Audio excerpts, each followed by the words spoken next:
If Loki left the Tesseract on Asgard, if Loki had never taken the Tesseract in Thor Ragnarok,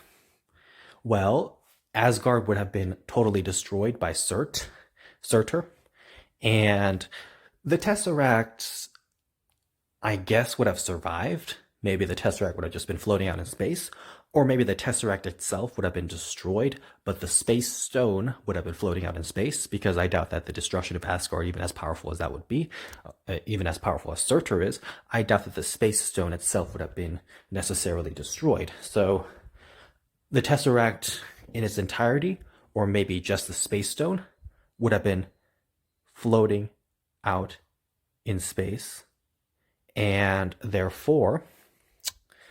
Thanos and his children and his army would have just gone to the destroyed side of Asgard and searched for the Space Stone, and maybe it would have taken them a while to find the Space Stone or Tesseract floating out in space, but they would have found it, and Thanos would have taken it. So in this scenario, I think all of the surviving Asgards from Thor Ragnarok would have survived. Half of them would not have died in Avengers Infinity War, because Thanos, as much as he wants to kill half the Asgardians,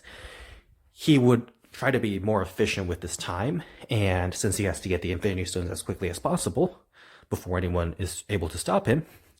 he would want to find the Space Stone, and he would prioritize finding the Space Stone over killing the Asgardians, because once he has all these 6 Infinity Stones, he can just kill half the universe, and he really wouldn't want to stop for the side project of killing half the Asgardians. So if Loki had just left the Tesseract on Asgard, it would have just been floating out in space, and Thanos would have gone there instead of pursuing the Asgardians. Because, yes, I would assume the theory is that Thanos was going on his way to Asgard anyway, and because Loki had, but then you have to consider the fact that because Loki had the Tesseract, Thanos decided to follow the Asgardians and get the Tesseract. But if the Tesseract had just been left on Asgard, Thanos would have just gone there and taken it, while the Asgardians would already just be on their way to Earth, so Loki and Heimdall would have survived. But of course, I would assume Heimdall would have probably seen Thanos eventually, and they would have gone to warn Doctor Strange, because, Thor is already friends with Doctor Strange, so yeah, all that stuff. I would like to see Loki fight Ebony Maw. That would be interesting. Although I assumed that Ebony Maw would win, because Ebony Maw was ragdolling Doctor Strange. So Wong and Doctor Strange are very powerful, but Ebony Maw was basically destroying them. So who knows what Ebony Maw versus Loki would look like.